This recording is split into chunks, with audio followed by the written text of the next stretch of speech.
Hello everyone, কেমন আছো তোমরা সবাই? আশা করছি সবাই খুব ভালো আছো আর আমিও ভীষণ ভালো আছি। তো দেখো, আজকে চলে এসেছি তোমাদের সাথে আরও একটা ব্লগ ভিডিও শেয়ার করতে। তবে আজকের ব্লগ ভিডিওটা একদম অন্যরকম। এখন দেখো, আমি রেডি হয়ে বেরিয়ে পড়েছি। আর তোমাদের দাদাভাই বলেছিল আমাকে বেরিয়ে রাস্তায় চলে যেতে, আর ও অফিস থেকে আসার সময় আমাকে নিয়ে চলে যাবে, আর বাড়ি আসবে না। কিন্তু আমার একটু দেরি হয়ে গিয়েছিল, আর যখনই চাবি দিয়ে বেরোচ্ছি তখন দেখি কি ও সবেমাত্র এসেছে, আর ওই জন্য বাড়িতেই আনতে চলে এসেছে। আমার দেরি হচ্ছিল দেখে আর কি। তো এখন বেরোচ্ছি, এখন হচ্ছে বিকেলবেলা, আর যাব হচ্ছে আজকে একটু বেনারসে, কিছু কেনাকাটার আছে। তো তোমরা ব্লগ ভিডিওটা তো এই সবেমাত্র শুরু করেছি, তোমরা দেখতে থাকো, আস্তে আস্তে সব কিছুটাই তোমাদের সাথে শেয়ার করব। আর দেখো, বিকেলবেলা বেরোচ্ছি, রোদটা অনেকটাই পড়ে গেছে, কিন্তু তা সত্ত্বেও কিন্তু রাস্তায় তো প্রচুর ধুলো থাকে। এই জন্য যখনই বেরোই, তোমরা জানো এরকমভাবেই বেরোই, তো খুব খারাপ লাগে দেখতে, তাও বেরোই, কিছু করার থাকে না। আর দেখো, এখন এসে গেছি হচ্ছে বেনারসে একটা দোকানের সামনে, এখন দাঁড়িয়ে আছি। এটা আমরা ইউটিউবেই ভিডিও দেখেছিলাম, সেই ভিডিও দেখে এখানে এসেছি। আর তোমাদের দাদাভাই গেছে হচ্ছে গাড়ি পার্কিং করতে, ভিতরে রাখার জায়গা নেই, তো একটু খুঁজে খুঁজে দেখতে হয়। মেন সমস্যা এটাই, পার্কিংয়ের খুব সমস্যা। আগে থেকে না জানা থাকলে এদিক ওদিক ঘুরতে হয়। এখনও দেখো এদিক ওদিক ঘুরছে, কোথায় পার্কিং করবে বুঝতে পারছে না। আর এই জন্য আমি ওয়েট করছি। আমাকে বলছে কি তুমি দোকানের ভিতরে গিয়ে বসো, আমি আসছি। কিন্তু আমার একা যেতে কীরকম লাগছে। আর আমি দোকানের সামনেই দাঁড়িয়েছিলাম, তো দোকান থেকেও সবাই বলছিল যে ভিতরে এসে বসার জন্য। আমি বসছিলাম না, তো বাইরেই দাঁড়িয়েছিলাম, ওয়েট করছিলাম। আর দেখো, তারপর তোমাদের দাদাভাই এলো, তারপর আমি ভিতরে এলাম। আর এখন দেখছি হচ্ছে কি শাড়ি। আর আসলে তোমাদেরকে বলছি, আমার সামনেই বার্থডে, তোমরা জানো। তো তোমাদের দাদাভাই এবারে আমাকে বলেছে, যেহেতু আমরা এখন বেনারসে আছি, তো আমাকে বলেছে বার্থডেতে শাড়ি গিফট করবে। তো আমি তো খুব খুশি, তো এই জন্যই বলেছিলাম যে তাহলে বেনারস থেকেই কিনবো, না হয়তো মুঘলসরাই থেকেই কিনে নিতাম। তো ও বললো না, বেনারসে নিয়ে যাব, ওখান থেকেই একদম কিনবে। আর এটা কিন্তু আমরা কোনো দোকানে আসিনি, আমরা আজকে এসেছি গদিতে। আসলে এখানে এই দোকানগুলোকে গদি বলে, তাই আমিও বললাম। আসলে কি বলো তো, তোমরা খেয়াল করলে বুঝতে পারবে, আমার মানে সামনের দিকে যারা শাড়ি দেখাচ্ছে, দেখো অনেক পুটলি রয়েছে, সেই পুটলির মধ্যে থেকে শাড়ি নিয়ে কিন্তু আমাদেরকে দেখাচ্ছে। তো এই শাড়িগুলো সব কিন্তু মানে এখনও কিন্তু পালিশ করা হয়নি, একদম শাড়ি। তো এখান থেকেই শাড়ি পালিশ করে তারপর হচ্ছে কি দোকানে যায়। এবার আমরা যেহেতু একদম মানে শাড়ি দেখছি, এখন গ্লেজটা এতটাও বোঝা যাচ্ছে না, বা খুব একটা চকচক করছে না, জাস্ট নর্মাল শাড়িটাকেই আমরা দেখছিলাম। আর তোমাদেরকে বলছি ব্যাপারটা এখানে কি হয়। এইসব দোকানগুলোতে এই যে দেখো পিছনে যে যে দেখা যাচ্ছে না, পুটলি করা রয়েছে, ওর মধ্যে মানে বিভিন্ন মানুষ শাড়ি নিয়ে এসেছে, ওরা বাড়িতে শাড়ি বানায়। তো যে যার পুটলি করে সে তার শাড়ি নিয়ে এসেছে, আর এসে আমাকে এরকমভাবে দেখাচ্ছে। মানে বিভিন্ন বিভিন্ন জন আলাদা আলাদা থেকে শাড়ি বার করছে, আলাদা আলাদা দেখাচ্ছে। তো আমার যে শাড়িগুলো পছন্দ হচ্ছে সেই শাড়িগুলো ওনাদেরকে দিচ্ছি। তারপর ওই শাড়িগুলো যাবে পালিশ হবে, তারপর আসবে। এগুলো একদম শাড়ি। আর আমি প্রথমেই বলেছিলাম কি আমাকে একটা করে পিস দেখাতে, সব শাড়িগুলো যেই প্যাটার্নটা পছন্দ হবে সেই প্যাটার্নের অনেকগুলো শাড়ি দেখব, কালার অপশান দেখব। তো এরকমভাবে, আর ওখানে না ধরো 5-6 জন মতন ছিল, 5-6 জনের কাছে 2-3টে করে এরকম পুটলি ছিল। তো সেখান থেকে এরকমভাবে দেখাচ্ছিল। তো যখন আমার পছন্দ হয়ে গেছে, এই শাড়িটা যেমন পছন্দ হয়েছিল আমার, তো বললো তাহলে পরিয়ে দেখাবে, যে কটা শাড়ি আমি পরতে চাইবো পরিয়ে দেখাবে। এই শাড়িগুলো একদম শাড়ি, মানে মোড়া মোড়া হয়ে রয়েছে, সেরকমভাবে অতটা গ্লেজ নেই। এরকম এটা পলিশ করে আসার পর গ্লেজটা বোঝা যায়। তো যাই হোক, তো আমার পছন্দ হয়ে গেছে, তারপরও সবাই বলছে যে না আরও দেখতে, আমরাও দেখাবো, এরকমটা বলতে চাইছে। তো আমি বলছি তো আমার পছন্দ হয়ে গেছে। এবার এমনিতে আমাদের এখানে কী হয়, দোকানগুলোতে শাড়ি একবার পছন্দ হয়ে যাবার পর ওরা আর বার করতে চায় না, কিন্তু এই শাড়িগুলো আমাদের একদম প্রথমেই পছন্দ হয়ে গেছে। তারপরও ওনারা সবাই বলছেন যে না আর একটা দেখো, আর একটা দেখো, আমি দেখাচ্ছি দেখাচ্ছি, এরকমভাবে করছিল আর কি। তো এমনিতে আমাদের একটা শাড়ি নেওয়ার কথা ছিল, যেহেতু তোমাদের দাদাভাই আমাকে বার্থডেতে গিফট করবে শাড়ি, সেজন্য। কিন্তু এবার আমার মাকে ফোন করেছিলাম, সে সময় মাকে মানে দেখাচ্ছিলাম যে কোন শাড়িটা কি ভালো লাগছে, নেবো আর করব। তো তখন মা বলছে তুই গেছিসই যখন ওখানে, তাহলে আমাদের তরফ থেকেও একটা শাড়ি নিয়ে নে।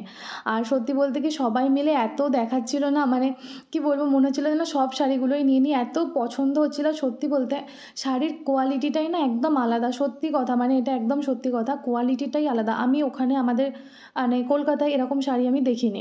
আছে হয়তো, কিন্তু দাম প্রচুর বেশি। এখানে কিন্তু দামটা অনেকটাই কম, মানে যা শাড়ির কোয়ালিটি ওয়াইজ দামটা অনেকটাই কম। আর এগুলো একদম মানে খুব সুন্দর, দেখতেও খুব সুন্দর, মিঠুনি শাড়িগুলো বেশ সুন্দর। আর তো আমার তো প্রথমে ওই সবুজটা পছন্দ হয়েছিল, সবুজটা তোমাদের দাদাভাইয়ের তরফ থেকে ওটা নিচ্ছিলাম। আর তারপর যখন এটাও পছন্দ, মানে এটা দেখলাম, এটাও খুব পছন্দ হয়ে গেল, তো ভাবলাম এটা নিই।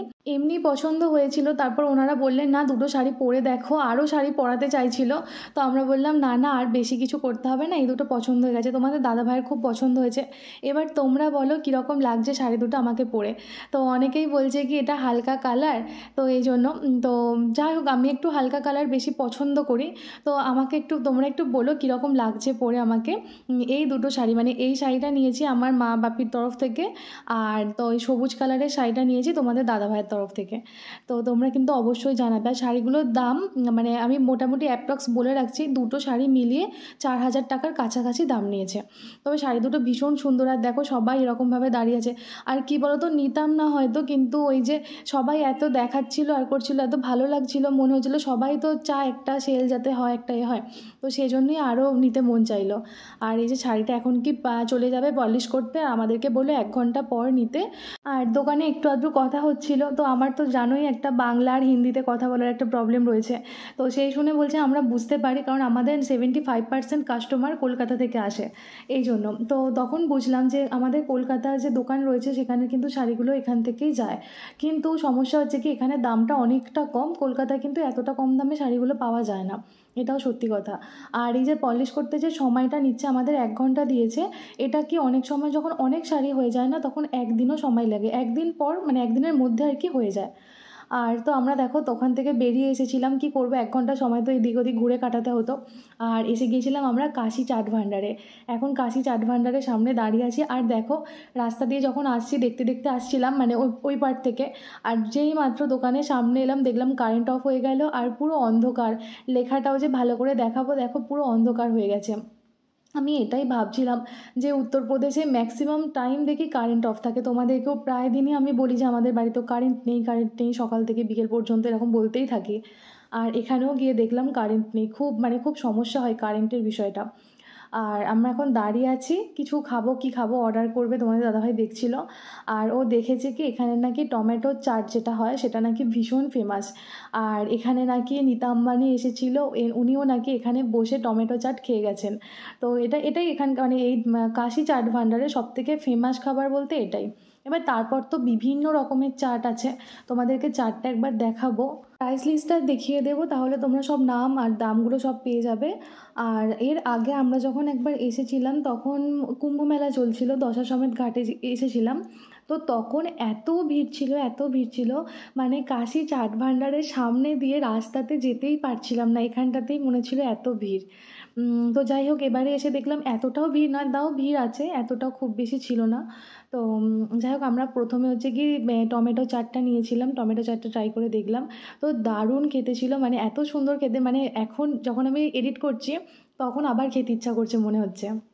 আর দেখতেও ভীষণ সুন্দর, খুব স্পাইসি টাইপের দেখতে, তোমাদেরকে দেখাবো। আর দেখো তারপর হচ্ছে কি একটা চাট খেয়ে হয়নি, তারপর মনে হলো কি সব কিছুই একটু ট্রাই করে দেখতে। আর আমি গিয়ে দেখছি কি প্রাইস লিস্টটা, দামগুলো ঠিকঠাকই ছিল, খেতে যেরকম ছিল তার জন্য ঠিকঠাক, কিন্তু দামটা একটু বেশি ছিল মনে হলো, সবসময় এটা মনে হয়, আর একটু কম হলে হয়তো ভালো হতো। আর তারপর দেখো আমরা নিয়ে নিয়েছিলাম হচ্ছে এটা হচ্ছে কি সমোসা চাট ছিল, মানে ওই সিঙ্গারা দিয়ে সেটাকে চাট করে দিয়েছিল, এটাও দারুণ খেতে ছিল। তো ভাবছিলাম আর কি খাবো, আর কি খাবো, তারপর ভাবলাম ঠিক আছে দুটো ট্রাই তো করলাম, এরপর যখন আবার আসবো আবার ঘুরিয়ে ফিরিয়ে খাবো। আর বেনারসের এই জায়গাটায় না একদম মানে প্রচুর খাবারের দোকান, আর বিভিন্ন জায়গায় বিভিন্ন খাবার, ভীষণ স্পেশাল খাবারগুলো এখানকার। তোমরা যখন বেনারসে আসবে না খাওয়ার জন্য, মানে এরকমভাবে সময় নিয়ে আসবে, আর খাবারগুলো ভীষণ ভালো। আর আমি বলবো সবাইকে অন্তত সব কিছু জিনিস একটু ট্রাই করে দেখতে। আর এখানে চাটটা স্পেশালি ভীষণ ভালো, এর আগেও আমরা যখন প্রয়াগরাজ গিয়েছিলাম ওখানে পাওভাজি খেয়েছিলাম, তো ওখানে যে পাওভাজির যে চাটটা ছিল না ওটাও ভীষণ ভালো খেতে ছিল। তো একটু দেখবেন, তোমাদের দাদাভাইয়ের এক বন্ধু বলেছিল তো বেনারস হচ্ছে খাবার খনি, এখানে প্রচুর ফেমাস ফেমাস খাবার পাওয়া যায়, খাবারের টেস্ট অসাধারণ। আমি সবসময় বলি এখানে বিরিয়ানি পাওয়া যায় না, কলকাতার বিরিয়ানি পাওয়া যায় না, খারাপ লাগে, কিন্তু এই সব খাবারগুলো আর বিরিয়ানি সম্পূর্ণ আলাদা, সম্পূর্ণ আলাদা খাবার, দুটো টেস্ট দু রকমের, ভীষণ ভালো। এরপর একটুখানি দশাশ্বমেধ ঘাটে যাওয়ার ইচ্ছা ছিল, কিন্তু অনেকটা দেরি হয়ে যেত।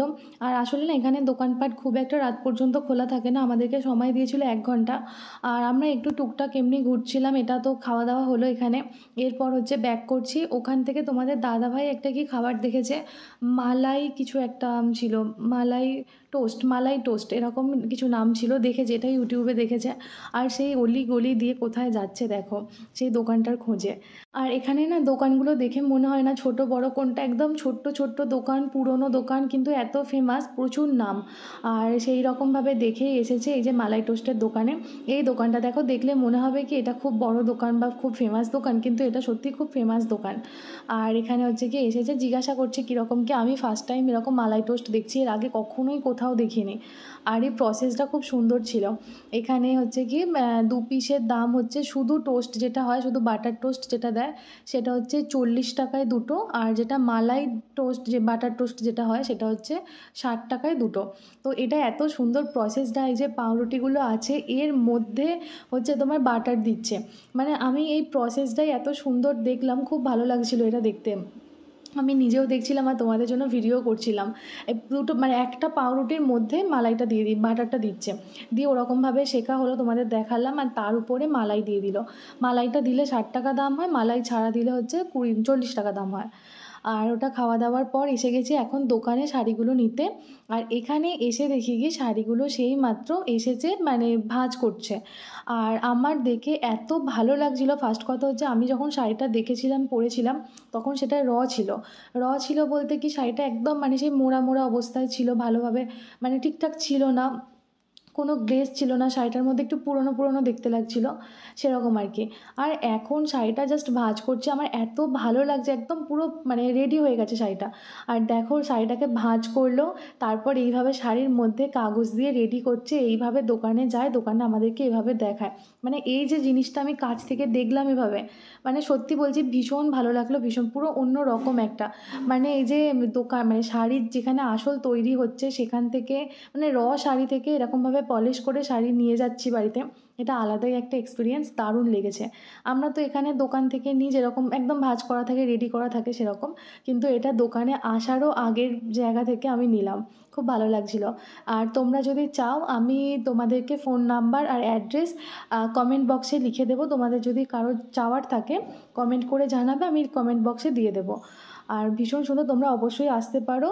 তবে এখানে হচ্ছে কি ফিক্সড প্রাইসের দোকান, এটা বারবার বলে দিয়েছে ওনারা, এটা ফিক্সড প্রাইস, এখানে কোনো বার্গেনিং হয় না।